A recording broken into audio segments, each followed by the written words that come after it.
ကောင်လေးနဲ့နှစ်ယောက်တည်းပုံနေတင်ပြီးတော့မညာရင်ဘယ်လိုလုပ်မလဲအေးနော်မညာမှာတော့ဘာလုပ်ရမလဲမယူဘူးပေါ့မညာရင်မယူပြက်တယ်နော်အေးမယူဘူးမညာရင်မယူညာရင်ဘာဖြစ်ယူမယ်ပေါ့ဒါပဲယူလေညာရင်ယူမယ်လေညာရင်လည်းညာသွားမှာပေါ့ဘယ်ပြောလို့ရမလဲမညာရင်လည်းမညာဘူးပေါ့ဟုတ်တယ်ဒါတွေလိုက်စိတ်ပူပေးညာလေမညာလို့သူတို့တောင်းဝင်ယူရတာလည်းမဟုတ်ဘူးဟုတ်တယ်အေးလေနော်ဘာဖြစ်လဲကောင်လေးနဲ့နှစ်ယောက်တည်းပုံလေးတင်ထားလို့ဘယ်သူမှမကြိုက်ဘူးဆိုတော့ဘာဖြစ်လဲယောက်ျားယူဖို့အဓိကမှမဟုတ်တာလာပြီဒါလည်းတကယ်တော့နော်သူ့ဘက်ကမှန်းနေတာပဲနော်ပြီးတော့ဒါဟိုပဲကိုယ့်နဲ့ကိုခရီးသွားတော့ပတ်စံကုန်တာတမျိုးသူတို့ဟာတွေကိုလိုက်ရှင်းနေရတာတမျိုးတွေ့ကြည့်လိုက်ပေါ့နှစ်ယောက်တည်းပုံတင်ကြည့်လိုက်လေ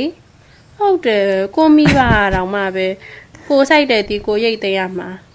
ဟုတ်တယ်အဲ့ဒါမှန်တယ်ကိုဖြစ်ရင်ကိုခံရမှာပဲကိုစိုက်တဲ့အသီးကိုကိုရိတ်သိမ်းရမှာပဲဒါပဲနော်ဒါပဲအဲ့တော့ပေးချင်တဲ့ message ကသူများကိုမင်းတို့မဝေဖန်နဲ့သူယောက်ျားမရရင်လည်းမင်းတို့ယူမှာမဟုတ်ဘူးဟုတ်လားအေးပေါ့